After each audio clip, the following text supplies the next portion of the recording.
Kris van Cleave is with us from Washington. Kris, are you seeing any signs of improvement compared to yesterday?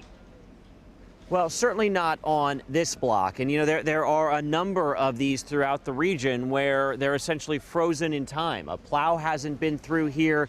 You can see the path that people have carved for themselves just by trudging down their block. Now, in neighboring Northern Virginia, where a bulk of the metro area lives, VDOT tells us about 60% of the subdivisions have passable roads. That means, almost half don't. So there's still a lot of work to be done.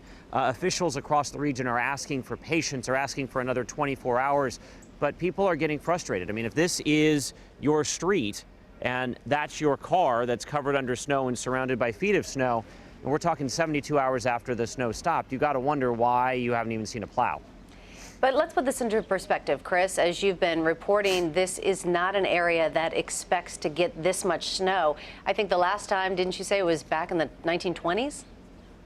The district says you have to remember that the last time D.C. got this much snow, where we're talking 2 feet or more, it was 1922. The last time that D.C.'s had anything resembling this much snow on the ground was 2010, where they got hit by 2 blizzards within about 5 days. So, the city just doesn't deal with all of this. And I think what the Northeast forgets is that D.C. in a lot of ways is a southern city. They get a little bit of snow, but not a lot of snow. So while they have infrastructure, this isn't Boston. They don't deal with this on a regular basis or even an annual basis. Right. So given all that, Kris, what has been the impact on the city?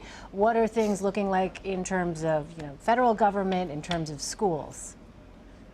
All right, so the federal government is closed again today, which is probably a good thing. The people that are on the roads that are coming back to work today are finding it slow going, in part because there's a lot of snow removal still going on. So the snow removal is creating traffic, plus you have fewer of the lanes available.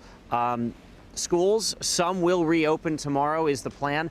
Others in some of the further out suburbs that got closer to 3 feet of snow likely will be closed for the rest of the week. Today is going to be above freezing for an entire 24-hour period. We really haven't had that since last week, since before the snow started falling. And this weekend looks to be in the 40s, maybe even the 50s. So there is hope, there is progress being made, but there is a lot of work to do. Are there any in particular concerns that the city is challenging, that they're challenged by as they look to recover?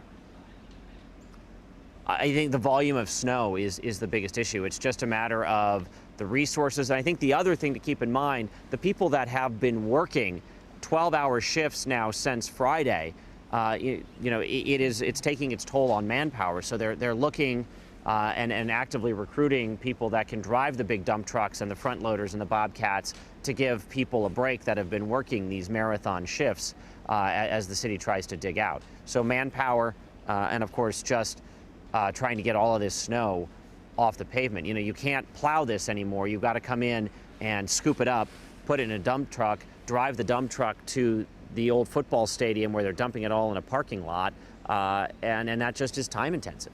Absolutely. Kris van Cleave for us in Washington. Thank you. Sure thing.